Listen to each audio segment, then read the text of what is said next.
سالار اس تحریک کے سب سے پہلے اس مسئلے کی حساسیت کو سمجھیں کہ سپہ سالار ختم نبوت کے سب سے پہلے سیدنا صدیق اکبر رضی اللہ تعالیٰ عنہ۔ جنگ یمامہ کا معاملہ آپ نے کئی علماء سے سنا ہوگا، میں آپ کو بتاتا چلوں یہ واحد ایسی جنگ تھی۔ تمام جنگیں جو حضور علیہ السلام کے دور میں ہوئی، اس کو غزوات کہتے ہیں سیرت کی کتابوں میں۔ حضور کے دور میں جتنے غزوات ہوئے اس میں ٹوٹل جو مسلمان شہید ہوئے 263، یا روایتوں کے اختلاف کے مطابق 270 کے اندر کاؤنٹ ہوئی، ٹھیک ہے۔ لیکن یہ ختم نبوت کی جو جنگ یمامہ ہوئی اس کی دو وجہ تھی۔ ایک تو زکوٰۃ کے منکرین پیدا ہو گئے جو زکوٰۃ دینے کا یا زکوٰۃ کی فرضیت کا انکار کرتے تھے، اور جنگ یمامہ کا جو دوسرا سبب تھا وہ مسلمہ کذاب تھا کہ وہ اس نے نبوت کا دعویٰ کر دیا تھا۔ اس مسئلے کی حساسیت کو سمجھنا ہے۔ میں چاہتا ہوں تقریر سے زیادہ گفتگو والے انداز میں آپ سے بات کروں، کیونکہ میرا گلا کام نہیں کر رہا۔ مجھے نہیں پتا مائک کی وجہ سے نہیں کر رہا یا میں نے ابھی کچھ کھا لیا ہے تو اس وجہ سے نہیں کر رہا۔ جب حضور علیہ السلام کے دور میں جنگ بدر ہوئی نا، حضور علیہ السلام جب پردہ فرما گئے تو سیدنا صدیق اکبر جیسے ہی خلیفہ بنے مسلمانوں کے، تو صدیق اکبر رضی اللہ تعالیٰ عنہ نے ایک قانون پاس کر دیا کہ آج کے بعد جتنی بھی جنگیں ہوں گی اس میں کوئی بھی بدری صحابی شامل نہیں ہوگا۔ کیا فرمایا کہ آج کے بعد جتنی بھی جنگیں ہوں گی اس میں کوئی بھی بدری صحابی شامل نہیں ہوگا۔ صدیق اکبر خلیفہ تھے مسلمانوں کے، آپ نے قانون بنا دیا، بات ختم۔ لیکن جب جنگ یمامہ کا موقع آیا صدیق اکبر رضی اللہ تعالیٰ عنہ کے دور میں، تو آپ نے جب اعلان جہاد فرمایا تو صدیق اکبر رضی اللہ تعالیٰ عنہ نے اپنے اعلان میں یہ بات فرما دی کہ آج کوئی بھی اپنے گھر میں نہیں بیٹھے گا۔ تو صحابہ پوچھنے لگے کہ اے خلیفۃ الرسول، کہ جو قانون آپ نے خود بنایا تھا کہ کوئی بدری صحابی آج کے بعد کسی جنگ میں شامل نہیں ہوگا، آج آپ خود اپنے اس قانون کو بنائے ہوئے قانون کو توڑ رہے ہیں۔ تو سیدنا صدیق اکبر رضی اللہ تعالیٰ عنہ فرماتے ہیں کہ یہ بدری صحابہ جو ہیں یہ حضور علیہ السلام کی نشانی ہے، حضور کی برکت ہے، حضور کا تبرک ہے۔ لیکن جب حضور علیہ السلام کی ختم نبوت کا تاج محفوظ نہ رہے، کوئی بدبخت اٹھ کر حضور علیہ السلام کی ختم نبوت کے اوپر اپنا خنجر لے کر ختم نبوت کا لوگوں کو منکر بنانے لگے، جب حضور علیہ السلام کی ختم نبوت کا تاج محفوظ نہ رہے، ایسے میں ہم حضور کی کسی نشانی کو سنبھال کے نہیں رکھ سکتے۔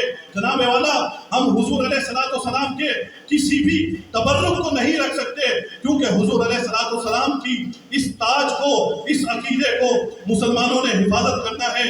جب جنگ یمامہ کا میدان سجتا ہے، جناب والا مسلمان میدان جہاد کی طرف جاتے ہیں، تو یہ واحد ایسی جنگ ہوتی ہے عرب کی سرزمین جس سے کام جاتی ہے۔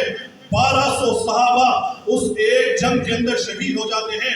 اس جنگ کے اندر 700 صحابہ ایسے شہید ہوتے ہیں جو حافظ قرآن تھے۔ آج تو گلی گلی میں حافظ قرآن ہے، ہر مسجد میں مدرسہ ہے، آپ کی اس مسجد میں بھی مدرسہ ہوگا، کئی حفاظ کرام فارغ ہوئے ہوں گے۔ لیکن یہ حضور علیہ السلام کا دور ہے، حضور کے بعد سیدنا صدیق اکبر کا دور ہے۔ صحابہ کرام کئی عرصہ لگا کر جناب والا قرآن کو حفظ کرتے ہیں، لیکن جب حضور علیہ السلام کی ختم نبوت پر بات آتی ہے، جب جناب والا حضور علیہ السلام کے عقیدہ اور اس تاج کی حفاظت کرنے کی بات آتی ہے، تو 1200 صحابہ اپنی جوانیوں کو، اپنی زندگیوں کو ایک ہی دن میں نچھاور کر دیتے ہیں۔ اس مسئلے کی حساسیت کو سمجھے۔ صدیق اکبر نے یہ پیغام دے دیا کہ اس دنیا میں اگر کوئی ریڈ زون ہے، اگر اس دنیا کے اندر جناب والا اگر کسی کی کوئی عزت باقی ہے، کسی کی کوئی برکت باقی ہے، کسی کا کوئی تبرک باقی ہے، کسی کی جناب والا کوئی شہنشاہی باقی ہے، تو وہ حضور علیہ السلام کے بعد ہے۔ حضور علیہ السلام کے بعد سب کی عزتیں ہوگی۔ حضور کے اس تاج کی حفاظت کرنا آپ پر اور ہم پر فرض ہے۔ یہ فرض ہمارے بزرگوں نے احسن انداز سے نبھایا ہے۔ جناب والا پیر میاں علی شاہ رحمۃ اللہ تعالیٰ علیہ جب مدینہ شریف میں موجود ہیں، آپ عمرے کی یا حج کی غرض سے وہاں گئے، مدینہ شریف حاضر ہوئے، حضور علیہ السلام آپ کو حضور کا دیدار ہوا خواب میں۔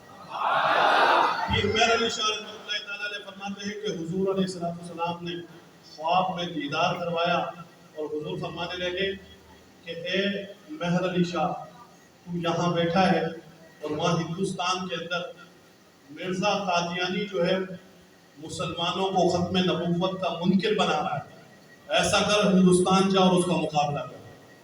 اسی لیے پیر مہر علی شاہ رحمۃ اللہ تعالیٰ علیہ کے نام کے ساتھ ایک لقب لگایا جاتا ہے، مامور من رسول اللہ، یعنی رسول اللہ کے حکم پر ختم نبوت کا کام کیا۔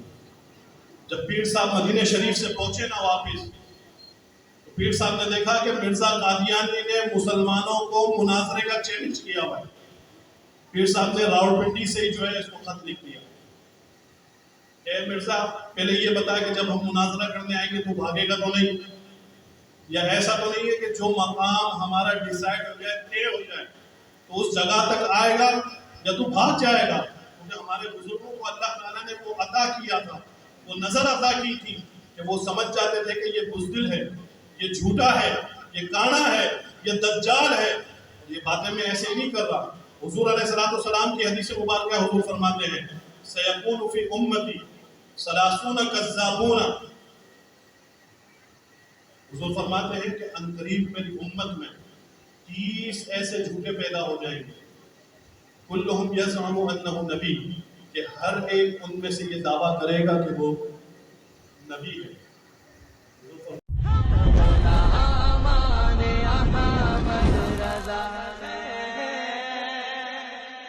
کوئی بھی ہم سے جیتا نہیں ہے۔